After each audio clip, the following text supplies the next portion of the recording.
Hey, VC, what's up? So we have a Thursday night discussion tonight with absolutely no topic.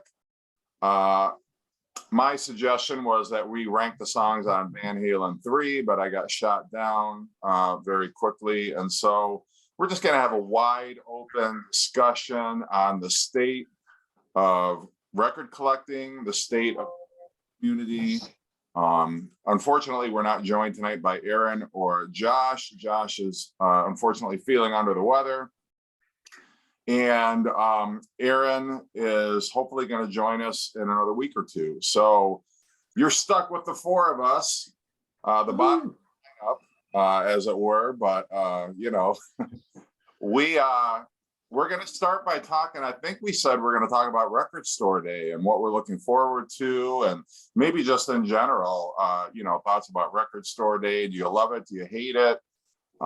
Is it a necessary evil? How are we feeling about it? You guys all pumped for Record Store Day on Saturday? Woohoo! Wow, yeah, we're the excitement is just coming through the screen. Like, I didn't know. Well, so I think I've looked at the list like once. Or I'm sorry, the menu. Don't they call it the menu? Whatever they call it. Mm-hmm. But there were three things I wanted. I wanted Voivod Angel Rat and Voivod Nothing Face, I think it is. Yeah, Nothing Face. And the Kirk Hammett solo album. But I think JC had mentioned that the Voivod Nothing Face had been pushed back till June or something like that. So I'm sure that I'll find something else. I've only looked at the list like once, but I don't know. Did you guys see anything on there? Well, if we're using the comparison of Record Store Day lineup to a menu, I tend to order up the appetizer menu. Yeah. So I'm not going to be shelling out any big bucks probably this Record Store Day. I got my Eye on the Devo reissue. There's a Thomas Dolby EP as well. I thought about the Doors. They got that LA Woman, like whatever LP set, which has got outtakes and stuff like that. But I've already got them on CD, so I'm not sure I really need to spend $80 for something that I already have in a different format. And I don't know about you guys. I'm not crazy about outtakes. There was a reason they left them off the album. And I don't know, like I find that I listened to them once and then I never really want to listen to them again. Like how many versions of, LA Woman are we going to want to listen to, Right? Yeah, works. So, I mean, I agree with you. It's kind of cool to listen to the first time through and how the songs developed and eventually got molded into what eventually became the LA Woman album. But yeah, it's not like I'm going to if I'm going to spend any version of LA Woman, it's going to be the official version. Right. I think outtakes, those kind of things, like you said, they're interesting, once or twice, like, maybe you listen to them and then you've got a friend to come over and, hey, man, you need to listen to this. But then after that, you're just like, well, okay, now I spent all this money for this when I felt like I had to have it because I love this band and I wanted to hear it. I mean, the interesting part of it is if you get to, you get to hear the formation of something, like when you hear a demo and you see kind of what the producer helped to do to get that song to the album. And that's very interesting. But then after a while, I just want to hear the finished product. Yeah, that's kind of why I've never been a big fan of any of the outtakes and individual albums they put out like that. And the only thing I've ever loved with that are those Metallica Deluxe CDs that they did when they went back and did Master and Black Album. And it's like, those are actually extremely interesting. That's almost more like watching a documentary when listening to those outtakes and how they were putting together riffs but even then, I wouldn't go out and buy it if it was a single individual album or individual CD. Give me the studio album remastered plus the outtakes. okay, I'll give you an extra $7-8 for that. But like you said, after you listen to it once, you don't go back to that. Kind of along those lines, you were mentioning Metallica. A couple years ago, didn't Kiss come out with like a deluxe version of Love Gun? And that was my favorite. That's my favorite Kiss album. And there were a couple. What's cool about that, there were a couple songs, like full realized songs, that didn't make it onto the album. I thought that was cool. But to tell you the truth, when was the last time I listened to those songs? Really, I can't remember, like a couple years ago. I mean, I find like if I'm going to listen to Love Gun, I'll just put Love Gun on, you know? Right. I don't need to hear, you know, the other outtakes or whatever. Mm-hmm. Like they did with Destroyer was that reissue of Destroyer this year. I didn't pick up any copies of that, but was that the same thing where there were songs that never ended up on the Destroyer album or any other Kiss album for that matter? I'm trying to remember what they did with that, because there's been so many different versions of Destroyer now. Because they did one, they made a cover, they made a copy of the way the cover was supposed to look.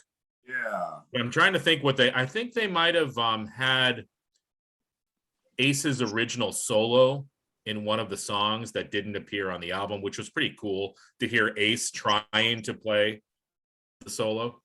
Mm-hmm. I love Ace, but I think as their music sort of progressed, he maybe didn't progress as much with them.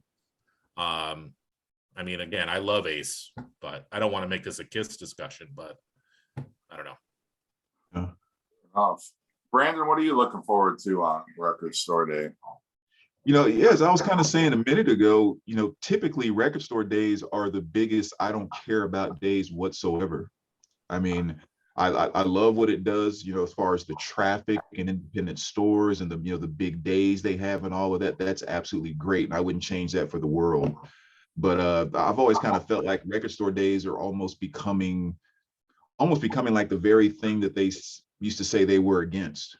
Like it's becoming Black Fridays, crazy markups, the battling, the flipping, it's just kind of like, it just leaves a bad taste in my mouth, But with that being said, after putting down record store days, I usually don't have anything that I want, but this record store day, there's actually some things I was halfway excited about. One of which was Kitty Spit, their album called Spit. I don't know if you're familiar with them or not. Yeah. Just a all female, four females. Two of them are sisters, the Landers sisters. You remember John Hockley that used to be here in the VC, huge Kiss guy? No. I don't know if that name rings a bell or not, but he's actually really good friends with them. Huh. He's helped me get stuff signed by him and all kinds of stuff. But yeah, I mean, those four girls bring it. I mean, they are just a heavy group. And my favorite album by them is Spit, which has never been released on vinyl. So, I'm pretty excited about that one. The Belle Biv DeVoe, their big, gigantic, album from the 90s. They're reissuing that, but I think in pretty limited number. So who knows if we'll even get that in a shop.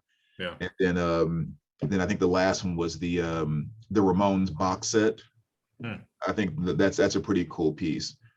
Yeah, does obviously that has all their studio albums in it then, I guess, or it has like the last 5 or last 6. Does it have Brain Drain in it? Do you know? Brain Drain is in there, yeah. All right, because that's hard to find. Yeah. And again, I have actually every album in the set, like with the exception of 2, but it's just kind of a very cool, nice set. So, too tough to die, or am I getting that right? Tough enough to die or too tough to die? Too tough to die. Too tough to die.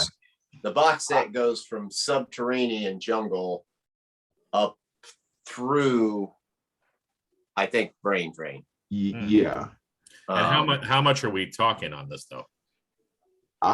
We had some that came in last night, and I was looking at it, but we haven't priced it yet, so I don't know where they're going to fall. But who knows? Yeah. But at least it's something, like I said, for me to open up the box and actually see something make me go, like that hasn't happened in a long time. So that's. I love the Ramones. The only album I have by the Ramones is Road to Ruin. Mm-hmm. I mean, I have all their stuff on CD, but the only vinyl I have is Road to Ruin. I might look into that because it depends on what the price is. But Right. I was thinking today about Brain Drain, how much I love that with Pet Cemeteries on there. Yes. And 00 UFO. I think that's the name of the song. Yeah. But I looked up, like it's out of print and the vinyl is going for crazy prices. So I don't know. I might need to look into that. I mean, it's that box set. Yeah, that's something. I mean, I probably won't get it because it's either like 120 or 140. It's somewhere along those lines, I believe. At least. But it does have like some records that like Chris is saying, man, you just don't see them out there. It's got Too Tough to Die, Happy to Sanity, and Brain Drain, which you can't find those on vinyl. I mean, I've got Subterranean Jungle, but and I've got the stuff before it, but after that, man, it's hard to find. And I can't remember I'm not 100% sure where it starts, but it's got those records during that time period, which is a time period I love. Of the Ramones. You were talking about Brain Drain, Chris, the song I Believe in Miracles. Yeah, that's one of my favorite Ramones songs. You know what, another good song on there is Merry Christmas, I Don't Want to Fight Tonight.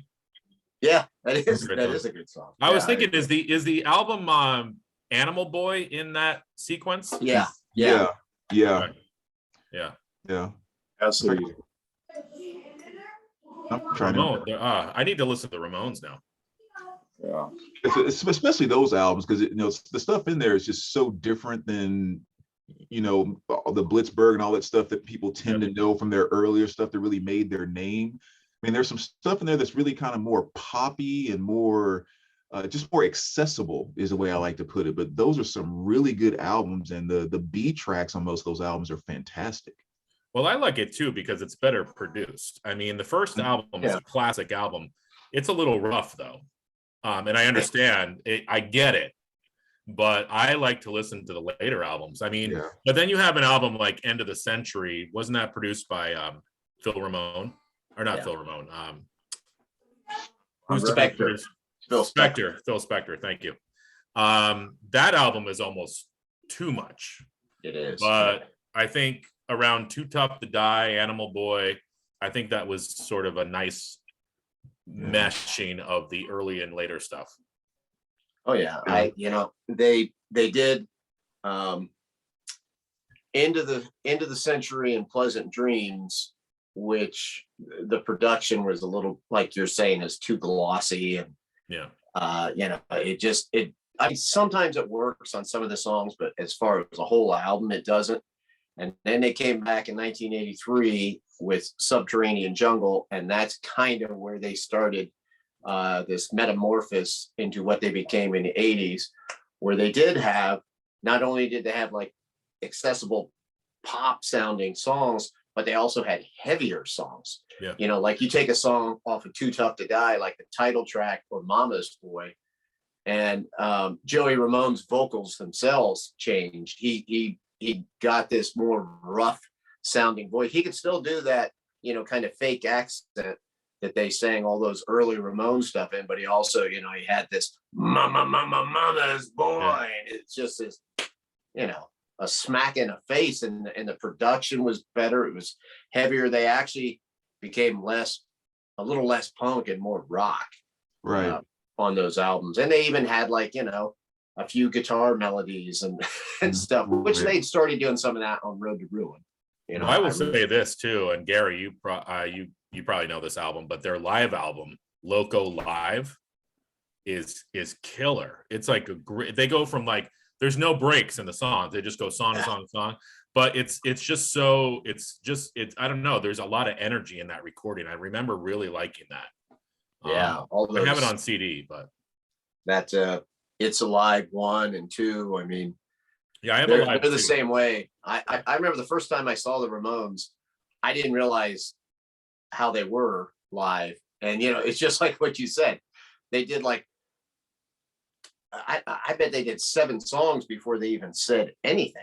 Yeah. They just do a song, and then Dee Dee Ramone would go 1, 2, 3, 4, boom, and they just go right into the next song.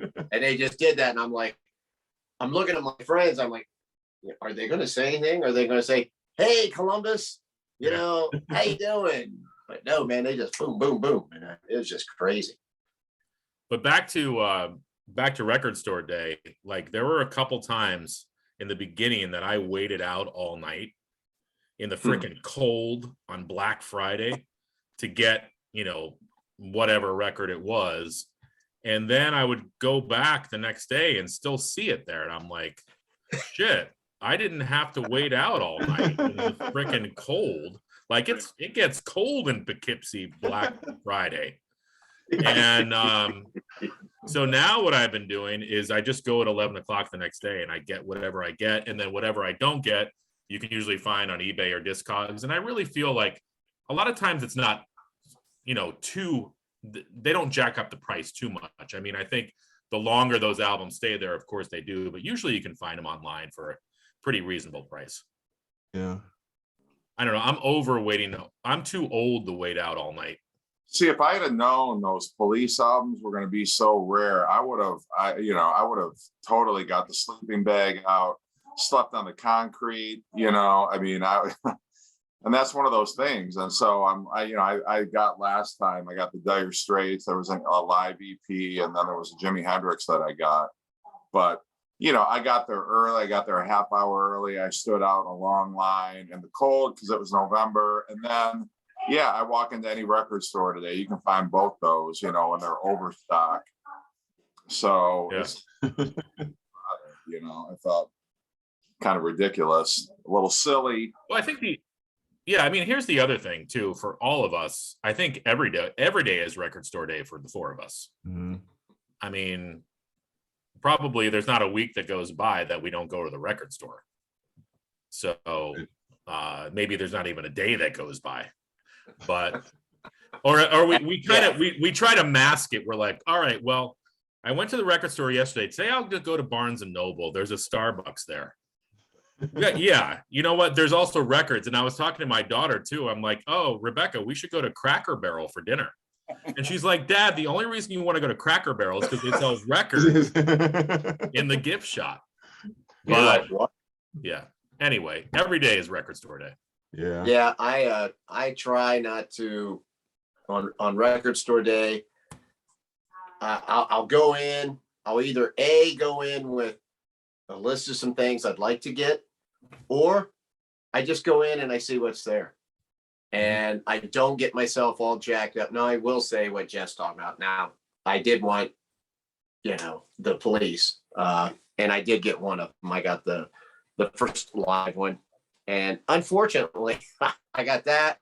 And then I only had enough money to get like something else I wanted. And I feel bad because they had that second one there. And I totally would have picked that up for you, Jeff. And I tried to go back the next day and that one was gone. But most of the time, I mean, it's like what you're saying, Chris. I don't go early normally. I just go whenever, and whatever's left, I'll get. There's a record store down in Columbus, and it seems like they get so many copies of a lot of this stuff that like you can go the next day, next week, and they've still got record store day releases. So I don't know. I mean, I realize there's ones that are always going to be hot, but I try not to get myself all jacked up. I mean, right now, I'd love that Ramones box set, but I probably won't get that. I'm hoping that they're going to individually release some of those after the fact, and I can kind of pick and choose. I would like to get that Joan Jett acoustic album. Yeah, I saw that. But I'm pretty sure that's going to be released normally anyway. Well, I was just going to say, Jeff just sent this to us. Yeah, $150 for the Ramones. Oh, okay. Yeah. It's the Sire albums, the Sire years. Yeah. I mean, I think you might be right, Gary. We're probably going to, like 6 months from now, we're going to find Halfway to Sanity just by itself, or Too Tough to Die, hopefully. How many? Go ahead. What'd you say, Jeff? How many albums are in that box set for 150? I don't know. Let me look it up. I think it's 7, I believe. Somewhere around there. Double check me. So that, I mean, that's not bad. I mean, if you were to pay 20 bucks for each of them, I mean, I would say that's a pretty good deal, actually. You know, each album individually would at least be, let's say, 25 bucks. So Yeah, it's not a bad deal. It's just a matter of spending that much at one time. You know, this is like, it's a pretty. You guys are the same way, but I go into a record store, I'm like, I can only spend $20, and then I spend 40, but then I'm like, but I'm gonna put these records back because I'm just not gonna, I'm not gonna cross that line. I'm not gonna go over my limit. But then the next day I order $30 of records on Amazon. So logic. It's a sickness. It really is. I can't explain it. I'm going to record stores. I'm about it. If I'm not, I'm like trying to scheme ways like, oh, well, we could get takeout to this place. It's just 5 minutes from the record store, or, like I'm totally like days, like when I'm really in the thick of my withdrawal, I'm like plan my life around like record store trips, it's like, well, take half the day off and go, or it's and it's just so and I like you guys have like a ton of records, and am I ever gonna listen to every single one? I don't know. And why do you have to keep on buying more? But I still do, and I still want to. And I know we've talked about it. I'm sorry, I didn't mean to cut you off. Keep going. No, I was just gonna say, with the Ramones box set, I just looked it up. This sounds very tempting.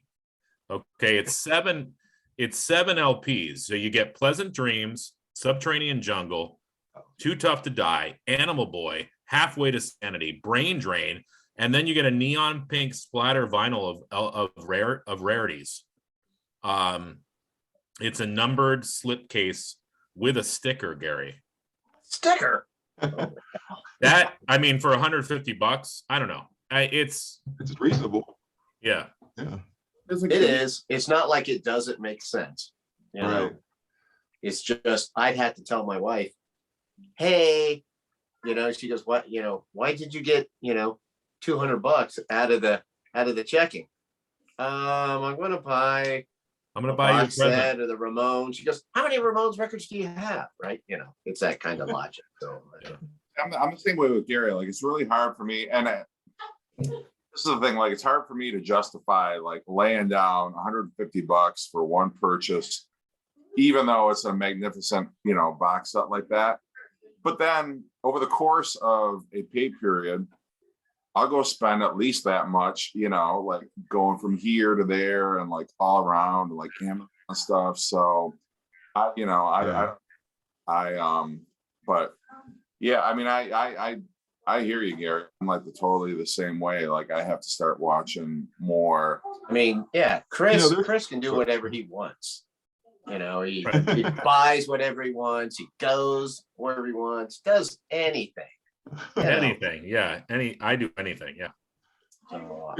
There's a couple things I do, because maybe that's another topic to bring up in here, at some point in time, because obviously money is always a factor in buying stuff and everything. And there's two mindsets that I've gotten myself into that has kind of helped. I mean, I can't spend more money than I have able to spend.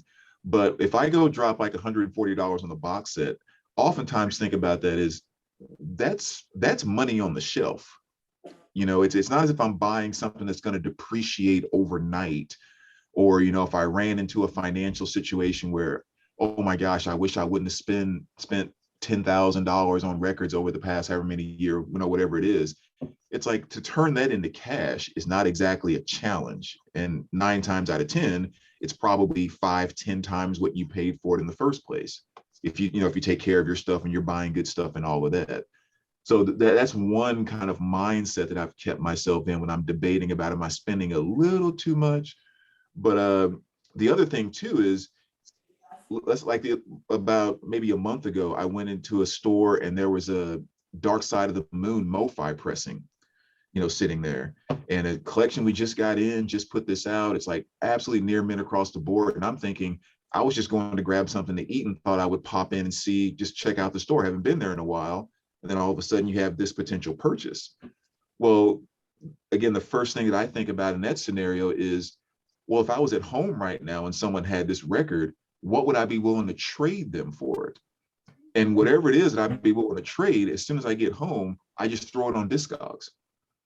And so, I sell it, obviously get that money back. And so in my mind, it's like, I didn't just drop $100 or $150 or whatever. I just made a trade that I would have done if I just took a long way around to get to the end result of the trade. And that's actually put me in a good mindset to pick up things that normally I would walk by and go, ooh, 175? No, forget that. But it's like, no, I'll get rid of that extra copy of Guns N' Roses I have and that extra copy of this. I don't need that.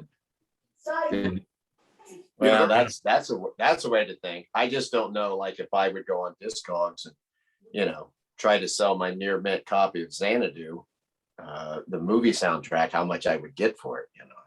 That's the only thing. Yeah. Well, it's funny that you bring this up too, because I was just watching, is his name Dylan from Noble Records? Oh yeah. Yeah, he was just he did a video today, I think, or today or yesterday, about how he sold his whole record collection like 3 times in his life. And I was thinking, like, I have that thought every once in a while where I'm like, I got a shitload of records. And you look at how much it's worth on Discogs. Now, again, this is just Discogs, but you're like, I could make a lot of money if I sold these records and CDs. But then you start thinking like, all right, well, what am I going to do with that money? Obviously, kids, college, things like that. But it's like, I don't know. I almost feel like I would miss those records and they'd end up coming back at some point anyways. I don't know, because I hear so many stories of people saying, I sold off my record collection for whatever reason. And then they slowly start to build it back again because it's something that's almost like a part of you. Right. Well, I've got a finite amount of space. And like when I get new records and I have to go through, it's like, okay, where am I going to put them? And, like lately I've kind of been like, like for instance, I'm like, why do I have so many goddamn Elvis records? I never listen to, like, how did I get all these? Who bought all these? How did it get into my record collection? Like all these 60s soundtrack albums, like who the fuck bought all this Elvis stuff and put it in my record? It's like, well, at some point I was like, yeah, I don't know. Like, I like Elvis, I guess. And just started, I just started like buying stuff because, they're pretty cheap.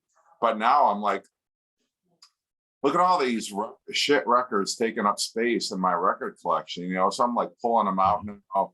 And now I've got like this overflow pile of stuff. Like, well, I'd love to BCLT it, but I don't know anybody who's like an Elvis fan. I don't know who I'd give it to, or like Doobie Brothers. Like, why do I have all these? When was the last I listened to a Doobie Brothers album? And yet I've got like every album in their discography. Like, why?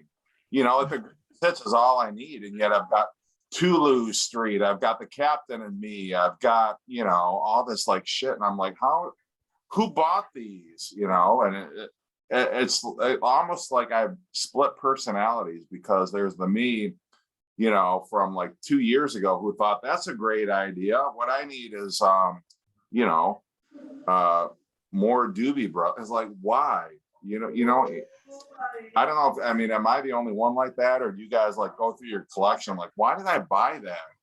Or why did I, I don't even like that. Or how did that end up in my collection? Yeah, I think that's actually a very healthy thing. That's one of the things I say about being a collector is, we'll get in a zone and get in a pattern of doing what we do, like how we look, what we look for, and all of that, and we kind of know those parameters. But I think it's a great thing that when you get a feeling that all of a sudden, I kind of think I want to start going a slightly different direction, just to be able to change on a dime and go through a 200 album purge or whatever it might be. I think that's something that I expect to happen quite frequently, and I know I've been through a couple of those myself when it went from just so much stuff that I just wasn't listening to, kind of like the way you're talking about with the Elvis records and all of that. And so I got rid of all of those, and then it kind of came down to it's all about condition now. So everything in my collection that is not excellent, minus, or better it's going out the door. So I go back into my collection and pull out stuff that I really did not want to get rid of. And some stuff I kind of even regret still getting rid of, but the condition was the new route that I wanted to go. So I think it's a very, very good and healthy thing to recognize it as a collector and go, I'm just not the same dude I was 2 years ago. I can go a totally different direction. That's completely normal. And then boom. You know, there was a point in time where if I went into a record store and I left there empty-handed, it felt like it was a failure, you know, because it's like a half hour. Like, well, I gotta buy something. And so I'm like buying stuff that, am I really gonna listen to this? Do I really need this record? But I bought it. I don't want to leave the record store with nothing. It felt like a waste of gas, you know, waste of not buy anything. So I like compromise, and it's like, well, David, Boomtown, I guess. That song, I'll buy the album. I mean, you know, like stuff that makes no sense. Oh, Culture Club's first albums, yeah, they're in the Shrink.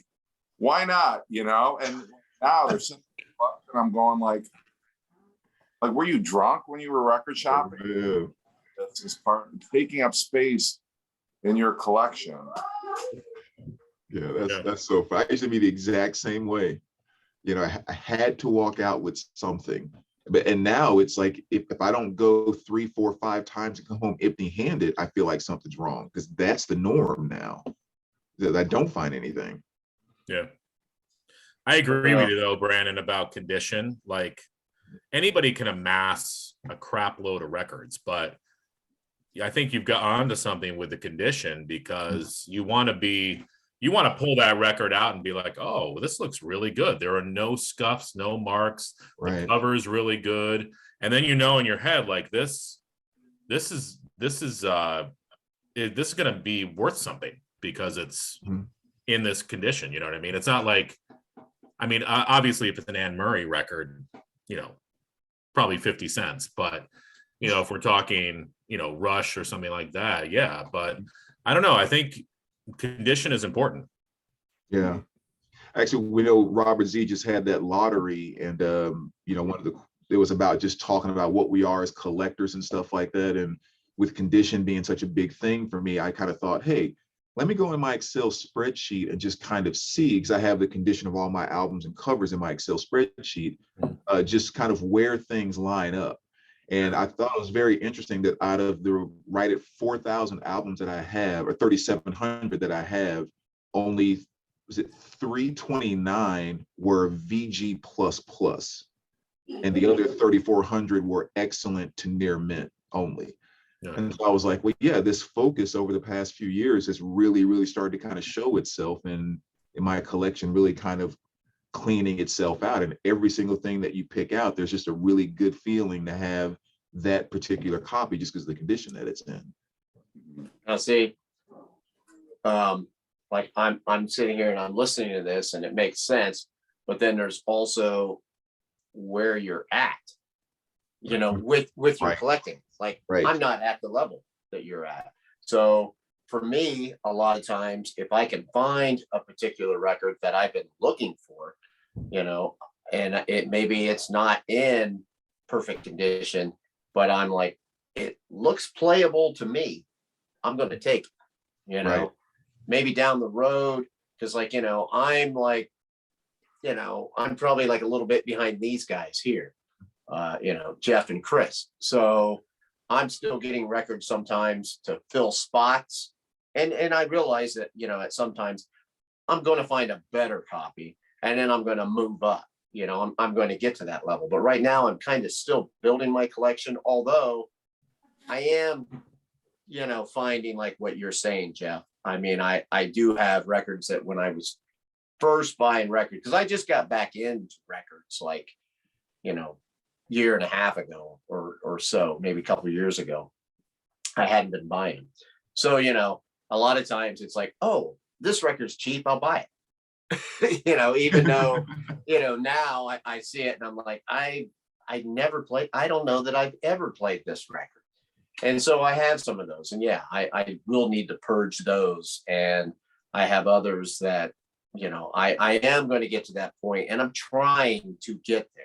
I'm trying to get to that point where, okay, this, and I do that because at first, any version of this record, if I'd find it, oh, I'm grabbing it and I take it home. Then I try to play it and I'm like, oh God, this sounds like shit. It's just, there's too much crap going on. I thought I could clean it up. I am past that point. It doesn't have to be perfect, but if I look at a record, I grab it. If I see a scratch, going down, it's something I can see major, I'm like, okay, I'm putting in that. So I am past that point, but I'm not up to the level like, where you are. That's down the road. I guess I can kind of equate this whole collecting mentality with comic books, because I do have thousands of comic books. And I got to, but with my collecting, I'm not a smart collector. I collect with my heart. I just, I get things that I like. So like a lot of the comics that I got, like when they were ones that were, a few bucks more or something, older comics, I'm willing to trade something else that, because, usually if you're trading for something, your value has to be a little bit more if you're trading to a dealer, for them to trade you something. So like if I had a certain issue of a Marvel comic book that might have been some sort of important issue, but it meant nothing to me here. If I'm trading it for a DC one that I wanted to, if I'm going to lose a few bucks in that trade value, I'm okay with that. And, what I don't want to get into with vinyl is I want vinyl records to stay just, music. I want it to be about music. I'm trying to stay out of the whole collector mindset of it, because I know how my mind works and that could get me in trouble. I already have, the aspect of like what Jeff's saying, that I don't need, I've got so many records already and my collection's nothing like yours, but so many records that I haven't even listened to, but yet I'm always thinking, oh, I can't wait to go to the record store again. Oh, I can't wait to go try to find that. It's really hard. It's like, I'm trying to tell myself, just listen to some of these things, appreciate what you have before you go add to it. But the collector part of you, I want to get that. I want to get that. I want to, it's just, I'm trying not to be that way. There's certain albums that I buy a scratched up copy as a placeholder. Like for instance, just this past week, I bought Harry Nilsson. I found it, which I've never ever seen in the wild. His second album, Aerial Ballet. Never see it in the wild. It was in the dollar bin. Like the sleeve was in pretty decent condition, but the record, it's pretty much unplayable. But I have it because I've never seen a vinyl copy of it, even though it's unplayable. I'm hoping at some point that I'll find a copy that actually is maybe even in VG condition, and I'll pay a little more if it's VG plus, but I never ever see that. So I buy it knowing like it's going to sound like crap if I put it on the turntable, but I just, I like having a physical copy of it, even if it's kind of, beat up. And I have other records like that too, but I'm not going to do that for, like a Jackson Browne album, or I'm not going to do that, for just whatever, some artists that, you can find other albums relatively cheap, but that's just me. Yeah. And one thing I just want to kind of tail in on what Gary was saying too, because this is always something I think it's important to me, is like even when Gary you're saying a second there, like I'm not where you guys are or kind of going there. Like I never see anyone that collects physical media or has physical media. I never see it as and you're not saying this, I'm just kind of stressing it maybe to people that are watching that might be newer to vinyl collecting and stuff like that.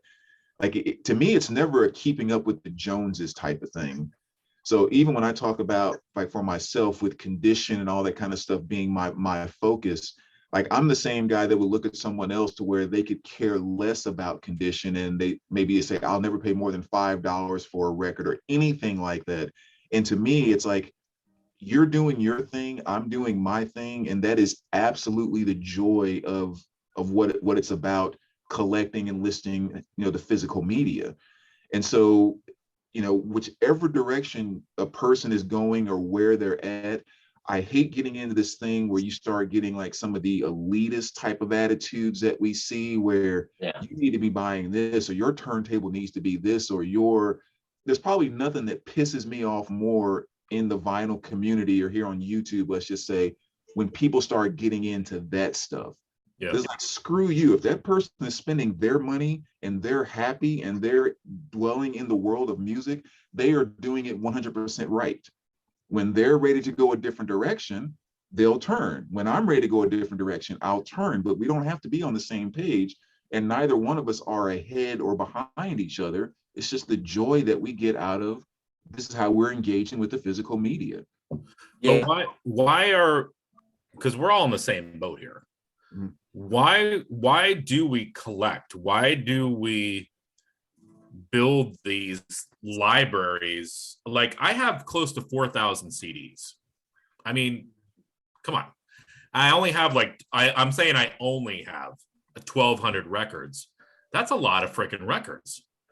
But why? And I keep asking, I talk to myself and I'm like, Chris, why are you buying more records and why are you doing this? And the only thing, I mean, it brings joy to me. I love music. I like to build, I'm building a library.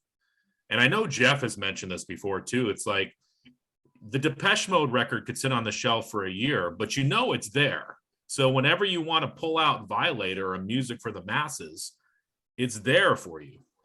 But I don't know. I have this conversation with myself, like, why am I collecting? Why am I building this library of music? I don't know. I just figured I'd throw that out. Well, that's a good topic. And it's kind of been brought up before. And I mean, I don't know, Brandon's kind of touching on it. And I agree with what you just said, by the way, Brandon, that comparison. Yeah. And I don't mean like a matter of, when I say like this is where you are, I don't mean like you're above me. I'm just, you've been doing it long. Right.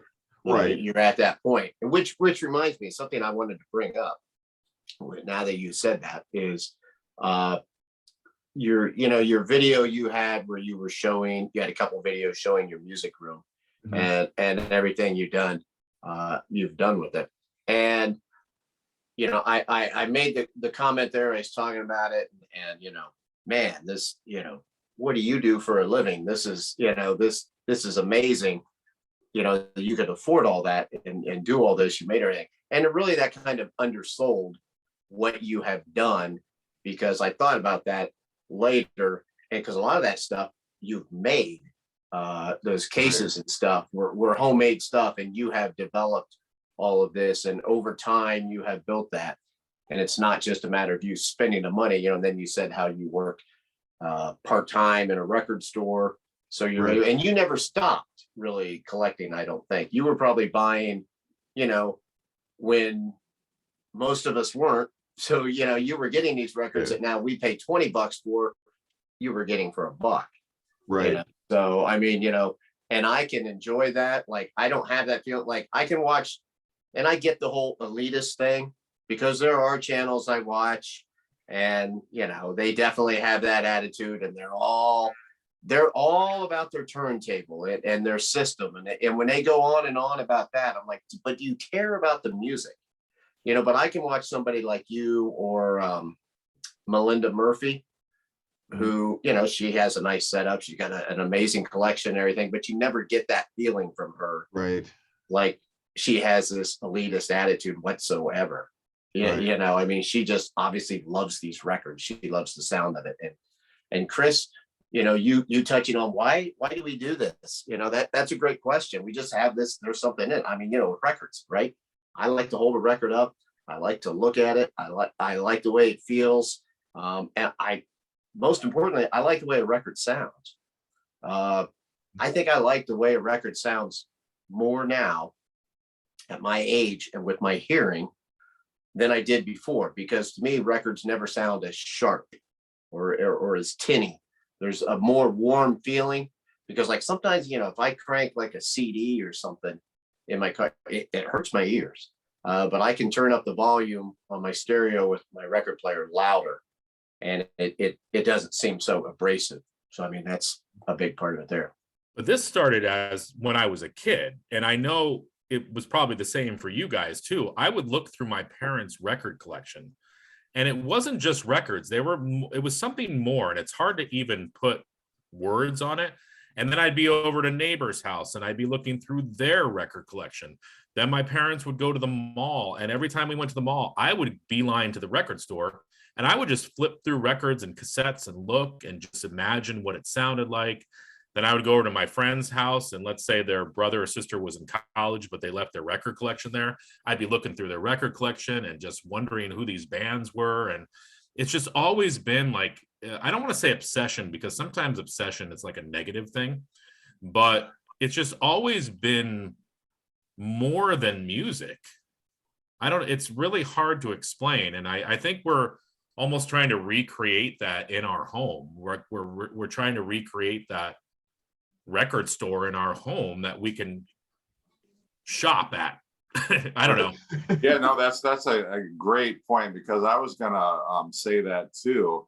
It's almost like, I've got now the record store of my dreams in my home. And yeah, I think a lot of it has to do, I was the same way you were. Whenever I'd go to a party or I'd go to somebody's house, I'm always looking like, oh, do they have CDs? What CDs do they have? And it almost was like a window into their soul, what kind of music they listen to or what albums they have. I remember I went to, it was a birthday party that one of my younger kids got invited to a couple of years ago. And there was they had some play stuff down in the basement, like some bounce house kind of stuff. And I'm wandering around, and it's like, oh crap, this guy's got some records. And so I'm no longer watching my kids. They're off whatever, eating shards of glass or whatever. And I'm just totally oh, what records does this dude have? Oh my God, he's got this or he's got that. And anytime you get into somebody's car, if they had CDs, you'd be like, oh, well, what CDs do you have? I've always just fascinated with that ever since going through my dad's record collection.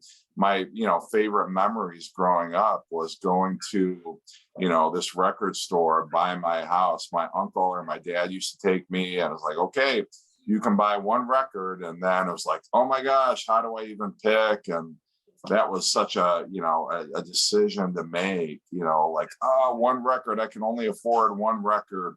Which one is it going to be? And, now with Spotify or Apple Music, whatever, I mean, we have so much music at our fingertips that we never had growing up. And yet I'm still I need a physical copy of it. If I don't have the vinyl copy with the gatefold and the shrink with the hype sticker, all that stuff is, it's well, it matters to nobody else, especially this generation where, you have on your phone access to more music than we ever had access to growing up. But yeah, I can't account for it. I need that physical copy of whatever it is. And if I can have it on vinyl and CD and cassette, if I really like that particular album, right, it's a total win, I mean, as a kid, I'm sorry, go ahead, Chris. I'm sorry, I was just say one little quick thing. I mean, as a kid, I would pull out my dad's album of the Association's greatest hits. Now I was I don't know, 10, 11 years old. What 10, 11-year-old is listening to the Association and going, oh, you know what? Wendy is a great song, or Never My Love is killer. But for whatever reason, I just gravitated to anything music. I'm sorry, Brandon, I cut you off. I jumped in front of you actually. But no, Jeff, I think you're making some really good points there. We talk about all the music that someone has on their, on their phone or something like that. And if people ever ask me that question, well, gosh, why do you have all of this? And why do taking up so much room in your house and everything else? And I was well, when you walked in, if I would have opened up my computer and went, look, I have 10,000 songs in my iTunes. Oh, that's a lot of songs. But when you walked in, you did a, whoa. That's exactly why, right there. There's something about the physical collection that, to me, I've always described it as, most of us, we kind of have feelings inside about who we are, things we want to express, things we would like people to know about us, to really understand us. And something about having a physical collection is just on the lines of, I popped open my brain and just threw out some of who I am. And now it's physically in the world. And it's sitting right here in front of me. It's sitting in front of you. I can interact with it. You can interact with it. You can see it. And so there's almost like, my feeling is I've become more defined in the world, like a bigger part of me actually existing here in the world. Because even though there's thousands and thousands and millions of maybe collections out there, only mine represents me. And everything about what you see and hear, there's some piece of me that's connected to it. And you can walk by it, you can touch it, you're getting excited by it, you're flipping through and oh my gosh, I haven't heard this since high school. It's like we just connected there. Yeah. And we're all proud of our collections too. Mm-hmm. And I'm to the point now with my kids, like my daughter's 17 and my son's 15. Of course, they have Spotify and whatever, but I turn them on to music all the time. Like every time my son's with me, I'm like, oh, have you ever heard this song? I was playing Roxy music for him last night. He's like, oh, I like this song. He added that to his playlist. And he's really into the Beatles. And I was like, oh, well, have you ever heard the Wallflowers before? And so I played him that. He added that to his, so like we're all proud and we're trying to share this music with people. And like we're turning them on to it, which is cool. It's like, it's such a cool feeling. Mm-hmm. Well, and Chris, you had done a video, and it's probably like a year ago, but you had talked about the fact that, playing a record is very much, an experience where, it's not just pressing a button on your phone and you've got the song. You're like, okay, you have to take it out of the sleeve. You have to maybe clean it. You have to, blow the dust off of it. You have to set it on the spindle. You have to take the needle, the stylus, and you have to move it over there. I mean, it's like very much, a process. And I think, kids, the newer generations, that's a lot of that has been lost where, it wasn't just pressing a button. When we grew up, it was all about, like you had to make sure, the record was in, good condition, and then you put it on, and then you had to find, like, if you wanted a certain song, you had to try and figure out, okay, well, is this where I drop the needle? Or maybe it's on the flip side. I mean, it was very much, your video was so great because it's like, yes, absolutely. Like it is a very much and I forget, maybe you're remembering it now, but yeah, no, but I was just going to say too, we used to think, and we still do, we think of music in terms of albums. And so for us, it's interesting to think about like, oh, when Zeppelin went from Houses of the Holy into Physical Graffiti, didn't Physical Graffiti follow Houses of the Holy? I think so, right? Yeah. So what led them to that? The styles on Physical Graffiti, like, was there something in Houses of the Holy? Like, so then you look back and you're like, oh, well, they had the Rain song on there and, the Crunge. And so we think of music in terms of like these albums and how they changed over time and how the bands changed. They're not just like individual songs for us. It's almost like a storyline. Right. Almost. Oh, yeah, very much so. And and you look at that, what you're saying, and I we've touched on this before, but like bands today, modern artists or whatever, they're not going to be able to do these tours 30 years from now where they advertise their tour by saying, we are playing the entire album of whatever. Right. Old bands now, they'll do that, right? Mm-hmm. Like the first time I saw, I've seen Roger Waters 3 times. And the one time it was saying, Roger Waters will be playing the entire album of Dark Side of the Moon, plus other Pink Floyd hits. The next time I saw him, it was doing the entire Wall album. Older bands can do that because, we think of them in terms of albums and a journey that you take on those albums. The other aspect, all those things you were saying about collecting, totally true. All of you guys, Brandon, it's an extension of me, is what this is. And and just the process of it, like you were saying, Jeff, how Chris's video mentioned that and everything. And now that I'm older, the aspect that I also have is the nostalgic aspect. Not only the nostalgic aspect of playing records like I did, when I was a kid, but just the record jackets themselves. I mean, why do I buy Jan and Dean records? Is it because I think these are just the most amazing records? What's that nostalgia aspect? I like the way they look. I like the way those album covers look, and the back of them, the black and white pictures that they have. It's like, I like looking at that jacket more than I do listening to that record. Right. But yet, sometimes I'm in a mood for it.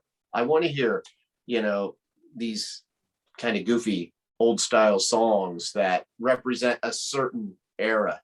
And there's just very much a nostalgic aspect to my record collecting now that wasn't there, first time around. Yeah, like even that, like those Beach Boys singles with the swirl, the orange and yellow swirl. That's some of my earliest memories are, my family, they had like a lot of Beach Boys singles. And I remember seeing that, being like, that is so cool. The record labels, I remember all the record labels from my dad's collection, like he had a lot of Elton John albums with that MCA with the rainbow, the black label with the rainbow on it, or those early Capitol, the Capitol, the black with the rainbow, border on those, or even, like we've done the Atco labels with that classic Atlantic label with the black and the red, on it. Some of those labels, it was just, it seemed so cool at the time. And I thought, I'll never have a record collection like this. And, now I do, but it was just so cool back then. It was like, how cool you were was in some ways measured by how extensive your record collection was or what records you had. And that too, to go along with that as well, we've all connected an emotion to music. Like Jeff, you were saying how you look at the label. Like when I look at an old Harvest label, a Pink Floyd record, yellow and green Harvest label, like I'm taken back to when I used to live in Colorado on a hot summer day, listening to Obscured by Clouds for the first time. And it just brings that feeling back to you. You almost feel, it's weird. Like you feel like you're back there again. So, or you hear a song and it just, we've connected, and that's why it's more than music, because we've connected an emotion to it. So not to get all whatever, but we've connected an emotion to the music. That's what it is. No, that's very important. Oh, so no, go ahead, Gary. No, go ahead. I wouldn't say anything. Oh, no, I was going to say, and Chris, I think that's a very, very significant part to it is that the emotional connection, especially when you talk about how we take in the physical media of vinyl, because like the way I view it is the industry basically tried to trick us into thinking we didn't need to interact with all of our senses engaging with the music that we love so much. All you needed was a thumb. You didn't need a visual. You didn't need to use your sense of smell. You didn't need to use your sense of sight with having, the gatefold covers and all of that. But then I guess the way I look at that though is, as much as I love music, how can you take away my ability to use all of my senses to interact with it? That'd be the equivalent of saying, yeah, I love my girlfriend to death. Well, how did you grow to love her? Well, I interacted with her, talking with her, touching her. You didn't just look at pictures of her. Exactly. Touching her, her smell, her voice. Like I used all my senses to experience and grow that connection. Right. And so I did that we did that with our music too. We talk about just seeing a label, seeing a cover, touching the vinyl, doing the needle. We're using all of our senses, like, oh, this used to be at a smoker's house, just all that kind of stuff. And then all of a sudden they're going to tell us, oh, you don't need all of that. All you need is this right here. And it's like, no, bulk, And I think the younger kids who didn't grow up with vinyl, they're still human. And now that they're starting to experience it with all of their senses, their touch, their smell, their sight, they're realizing I can get that much closer to the music that I love. Yeah. Yeah. And I don't know if I might have shown, you can't see it, I'll read it to you. It's just this little meme. And this sums up us. And I think I've read it to somebody before. So if I've already read it, I apologize. But the normal person says, so what do you like to do? We say, listen to music. The normal person responds, oh, that's neat. I like music too. And then we respond back, no, you don't understand. So I think that, and I've saved it in my phone because that is me. That's you. That's all of us. Like, most people, it's just background. Oh, I'm at Applebee's. Oh, they're playing the Doobie Brothers. Great, But for us, it's like, it's more than that. Yeah. So there was someone the other day that made a comment on the video, and it wasn't negative or anything. We just they're talking about turntables and stuff like that, and about not buying a Crosley turntable because number one, they sound so bad. Yeah. And I said, it's kind of interesting though, because a lot of people that would buy a Crosley turntable have probably been listening to music on their phone. Right. So a Crosley is probably not even a step down for them in terms from a sound standpoint. So it's like, well, yeah, that's just a kind of a great gateway for them to get into the hobby. And over the course of time, they'll develop. And if they do grow and collect more records, well, yeah, start thinking about upgrading your turntable and blah, blah, blah. But well, it's gotten to the point, Brandon, where I don't want to associate with anybody who doesn't like music. Like, if you don't like music, I'm not going to talk to you. You're dead to And me. I'm not saying they need to have a vinyl collection, this and that, but if you don't appreciate music in some way, and there are people out there who don't give a shit about music. Mm-hmm. Like, if you don't appreciate music or get turned on by anything that music has to offer, I don't want to talk to you. So, and I hope that doesn't sound like I'm an asshole or anything, but I think I appreciate music so much that I want somebody else to share that with me. Right. Yeah. So if you don't, I feel sorry for you. Well, I guess to kind of jump on that, I mean, I guess I'm still going to talk to those people, but I know that but realistically, they're never going to be somebody I'm going to be really close to. Right. Because like, look at all of our friends. We're all into music. They're never fully going to understand where I'm coming from. They're not, our minds work at a certain way. And you have some people that are like, say, just really into cars, and that's it type thing. That's great. I'll talk about cars with you or whatever, but I don't have, my mind works this other way. And if you can't relate to that, we're only going to talk at a certain level. We're never going to talk up here. It's just always going to be down here. And you know what? I had another point there, something else I was going to say, and I totally lost. Like, I want to say, what is your favorite Motley Crue album? And I want them to say, you know what? I like the first two records, Theater of Pain, Girls. I want to have a discussion with somebody about that. And there's only, like, I love all the people I work with, but I can't talk about Motley Crue with them. Right. And there's only certain, this is why we have our channels, and this is why we're doing this, is because it's an outlet. Like, nobody, if I go to Kmart and try to talk to somebody about something, they're going to look at me like I'm crazy, but you guys get me. We get each other. And that's, I think that was my point. Actually, that's what I was going to say that I forgot. That's why I started my channel.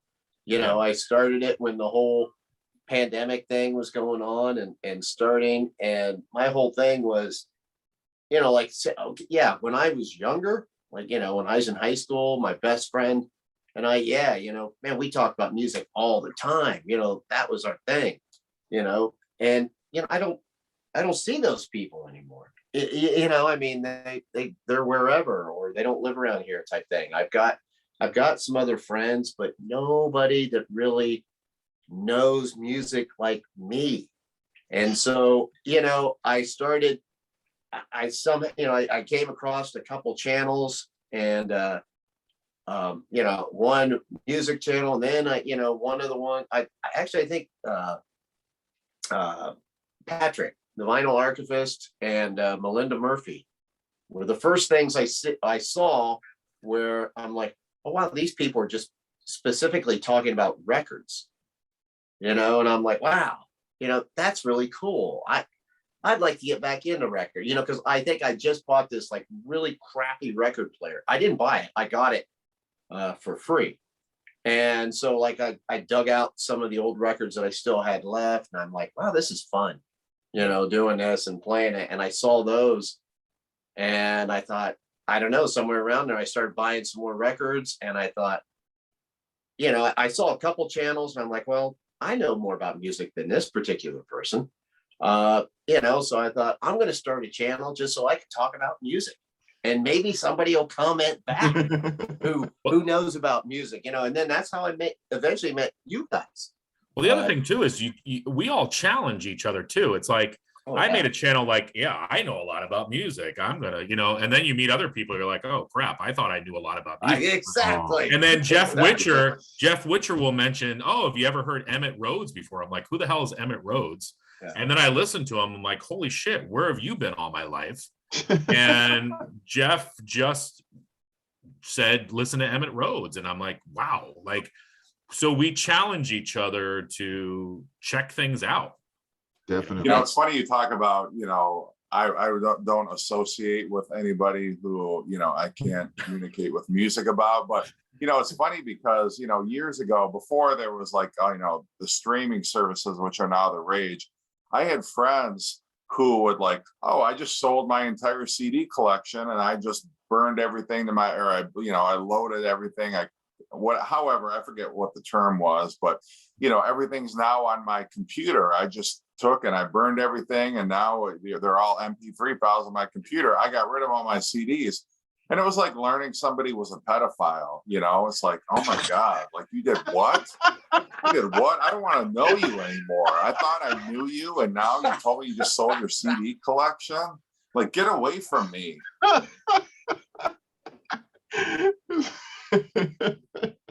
can relate though. I guess that's right. Oh man. Yeah, like I can't even, like, you sold perfectly good CDs and put them on your computer. What if your hard drive crashes? Are you insane? Oh, man. You go, you can't hold that anymore. Why would you? I know. Yeah. How are you going to know what the lyrics are? You can't look at any of the pictures, any of the artwork. That's something there, Chris, though. So like, I do have like, people in my family or whatever, and they think, oh man, you are the music expert. Nobody knows more about music than you. And I'm like, you know what? That's not true at all. I said, I have learned that since I got on this YouTube channel. And I'm like, there are so many people. I thought, okay, I might know the most around this little area here. But I said, I get on here and I said, I don't know half the stuff, that all these other people do. And the biggest thing, and I know I've said this a million times, but like I went back and listened to older bands that I just never really paid attention to. Because, you can only listen to so much music or whatever. And getting into vinyl, a lot of times, some of these bands, you can find their older records reasonably priced. So it's easier to say, yeah, okay, I'll spend $5 on this record. Like Uriah Heep, to me, is a perfect example of, I never listened to any Uriah Heep up until I got into this vinyl community. And some people were showing some of the records and I saw a couple of them and I bought it. I'm like, how did I never listen to these guys before? They've been around forever, and I'm just now hearing them. Kind of the same way with Yes. I mean, I always knew Yes was out there, but I don't know why. I just always looked at their album covers and I'm like, I don't know, this just seems like some old hippie band that I would never get into. And now I listen to them and I'm like, wow, this music is really challenging and cool. In a good way. When I use the word challenging, that doesn't sound like something you would want to listen, that you would enjoy music wise, but I totally do. That's a genre that besides Rush, I was never really into progressive rock, but now I can listen to, King Crimson or Gentle Giant or Yes and enjoy it. Early Genesis, things like that. Yeah, I used to hate Yes. I heard it so much on the radio, growing up. I'm like, oh God, Yes sucks. And then I don't know what it was. It was almost like, kind of like, I didn't like Indian food at one time. And then suddenly it's like, oh my God, I can't believe I hated on that for so long. But yeah, Yes was one of those bands, or where it was like, meh. And then you start to appreciate, like, oh my God, like this band is fantastic. Or like Metallica. I grew up, all my friends were into Metallica. I'm like, I'm not listening to that shit. How can you listen to that? It's just it's too aggressive, it's too fast. And just like this past year, I'm like, wow, like now I finally, and I don't know what the trigger was, but it was like, now I get why everybody liked that early Metallica stuff. It's fantastic. Yeah, it's kind of like following up with Chris and Gary, what you guys were saying about, just learning and hearing so many new things in the VC. Like, I feel that way all the time. Like, I know absolutely zero about music. And then sometimes, to the degree I think I feel it so much, I have to kind of check myself to go, no, you know a few things. You're just discovering new things that people are sharing with you. Because I really can get in that mindset sometimes, like there's just so much freaking music out there I just don't know about. And these guys just seem to know every freaking thing. There's like something new to discover all the time. But I guess that's kind of part of the thing that makes it magical about being in the VC.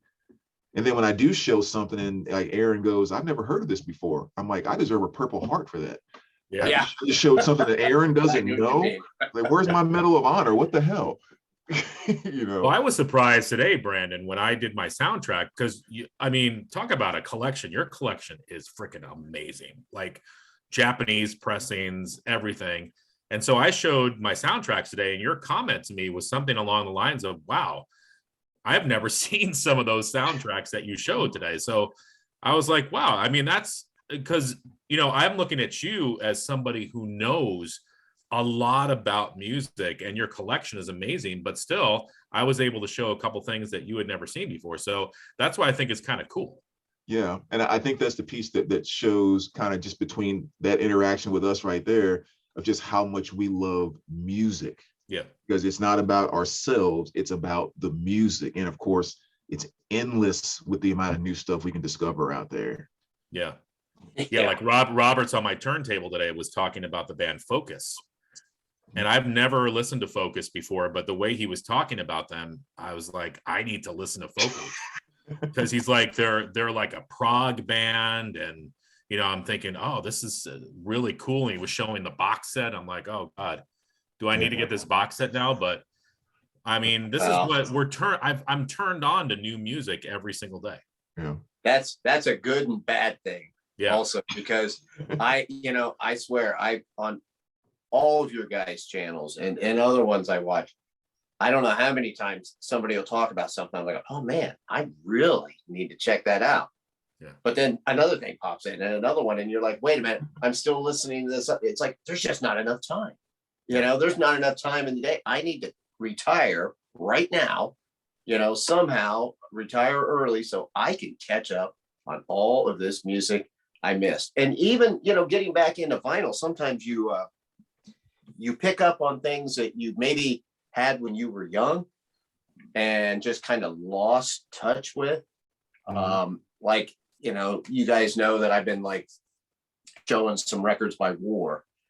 That was, I had an 8-track, that live album of War. Like I was like in 6th and 7th grade, and I was listening to that. And I remember it was like totally different. I bought it at a yard sale. I had no idea what it was. It wasn't like I, at that time was listening to, soul or anything like that. And I remember putting that on and that song Slipping into Darkness. And I had this like longer version of it when I was a kid. And I'm like, wow, man, this is really cool. And I would listen to that, like, none of my friends, it was all Kiss and Aerosmith and stuff. But I remember having that, and I'd be at home, just grooving to that. And I remember liking it. Well, then I had the 8-track for a while. Well, like some 8-tracks, it broke. And then I just never bought anything by them again. And then when I got back into records, and I picked up one by them, and I found that live album that I used to have on 8-track, and now I've got it on vinyl. And so then I went back and got some of the studio albums. I'm like, oh man, these guys are so cool. This band is, stuff from the 70s like that style music. And you just mentioned a band. Who was that guy you just mentioned, Brandon? You said he was some kind of soul singer. And I remember you were talking about him. I feel like he had a hat on the cover of the album. But I thought, because I'd never even heard of it. But when you described it, I thought, I bet I would like that. I can't remember who it was. Yeah, now I'm having a total brain fart. I know exactly who you're talking about. But it'll come if I stop thinking about it. Thanks for putting Brandon on the spot, Gary. I'm sorry. Brandon, quick, what was Focus's third album? George Jackson. That's who it was. George Jackson. Yeah. Now, see, that sounds like a country singer, but just I don't know why it even popped in my head. It's kind of on subject, kind of off of the topic. But Chris, when you were talking about being friends or having really having relations with people that are in the music or not in the music, one of the best nights of my life that I ever recall was when I was dating a girl who lived out in Boston. My favorite band, Godsmack, was playing, but her family was out of town.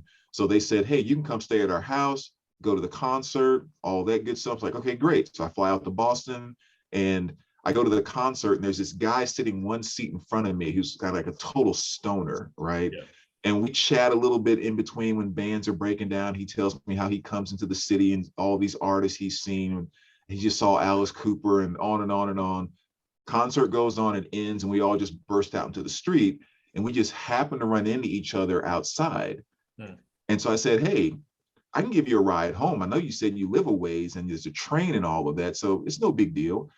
So it's like, yeah, cool. So we hop in the car, have a rental car, and let's grab something to eat before we take off. And we go to this pizza parlor, which is closed. All of the benches and the stools are up. Yeah. And they go, well, we're closed, but we're doing inventory. So if you guys want to order something simple, we could probably make something for you in the kitchen. So we're the only two guys in this bar. They put down 2 bar stools and we order some pizzas. Nice. The next hour and a half, we're just sitting there going, no freaking way, man. Master is so much better than Ride the Lightning. I can't believe it was one of the most magical, best date I think I've ever had in my entire life. Yeah. So now we're all trying to find a woman that is going to match that. Right. But it was that same thing. It's like, if you find someone that just has that, it's just such a magical connection. Yeah. It was like something out of a movie, just the way that we sat there, the only 2 people in the entire place, just going on and on and on. It was so amazing. Well, that's something great about concerts is meeting you can just meet somebody there, start these long conversations. Like you said, it's like, especially like when you're a little bit older, and you say, like say you're at a Scorpion show and they go, did you see him back on this tour? Oh yeah, man, where'd you see him at? And you just start all that stuff. I can always start up conversations with people at concerts, man. Well, that's what I always call musical T-shirts. They're conversation starters. That's what a band T-shirt is every time. Yep. Well, look at us tonight. We started this at 8:15. We're like, what the hell are we going to talk about? We've been talking for an hour and a half, pretty much, and we could probably keep talking through the night. I mean, when you share music, you can just talk forever. Yeah. I agree. The topics are endless. Yeah. Yeah. No. And the next one almost seems like more exciting than the last. Yeah. Yeah. Well, I had some people over from work last week, and people who had never been to my house before. And so, I'm like, oh, I kind of in the back of my mind, I'm like hoping somebody will wander into my music room and just want to start a conversation about that. I'm like Windexing all my CD spines, and I'm like vacuuming in there. I'm dusting everything, getting it all in order, and it's like nobody says a thing the entire night. If they wandered in, they're like, oh, sorry, which way did you say the bathroom was? It's like, oh, you're just going to ignore the fact that I have thousands of records here and thousands of CD. Okay. So anyway, I got to find a new job, I guess. But well, here's the thing too. Like when Jeff and I went out to visit Aaron last summer, we were there for I mean, I was there for about a week. You left a day or so earlier, Jeff, but all we did the whole time, it was all about music. Like, we just listened to music at Aaron's house, and we got in his car, and then he had music in his car. We talked about that in the car. And then we would go to the restaurant and we talked about music at the restaurant. And it was all about music. We'd go in, he's got this killer hot tub that we all were in and listen to music. And I don't know, but it was cool because that's all we did the whole time. But it didn't seem awkward or weird or like we never had anything to talk about because we always had music to talk about. Yeah, because people would ask you, well, what'd you do when you were in Idaho? Well, went to record stores, sat around talking about records, did videos about records, thought about records. Well, even in the hotel room, like I would, Jeff and I were, this is going to sound weird, but we were sharing a hotel room. And so we'd show each other the records we got that day. So it was like, it was just all about music. That's what it was. It's like, Jeff, look what I got. This is on his bed. We're spooning Jeff, our records at night. You know? Jeff comes out of the shower in a towel. And I'm like, look at this Duran Duran record, Jeff. No, anyway, all kidding aside, it was just a week of music. That's cool. That's cool. And that's not the Modelo. Jeff's towel drops. Jeff's towel drops, and he goes, "Could you hand me that record?" Yeah, he's got Master of Puppets up here and Ride the Lightning down here. Oh. As my daughter just walks in the kitchen. Yeah. I gave her my Guns N' Roses t-shirt though. Oh yeah, You're a great dad. Now that's love right there. Yeah, well, it didn't fit me anymore, so But anywho. Yeah. Well, all right, fellas. Well, I think we had a pretty good discussion. I like when we kind of keep it open-ended. We never know what direction the conversation is going to go in, but yeah, we'll be back next week. Maybe we'll talk about our, whatever we picked up on Record Store Day. Maybe we'll actually have a topic that we'll stick to, but yeah, I hope you have a great Record Store Day. Isn't Record Store Day the Saturday after this one? Yeah, right. Yeah, it's not this. Yeah, it's not this Saturday. Not this Saturday, the next one. Yeah, and Chris and I are going to be in Boston next week, so I think we won't be able to do an episode next week, but the following week, we'll be sure to. Well, I'm not buying any records, Jeff, when we go. No, I'm sure you won't. No. I'm sure you'll be on the wagon with the record. Yeah, my daughter's like, yeah, Dad. Whatever. Yeah, right. All right. Well, until we meet again, gentlemen, thank you. Thanks everybody for watching. And happy Record Store Day.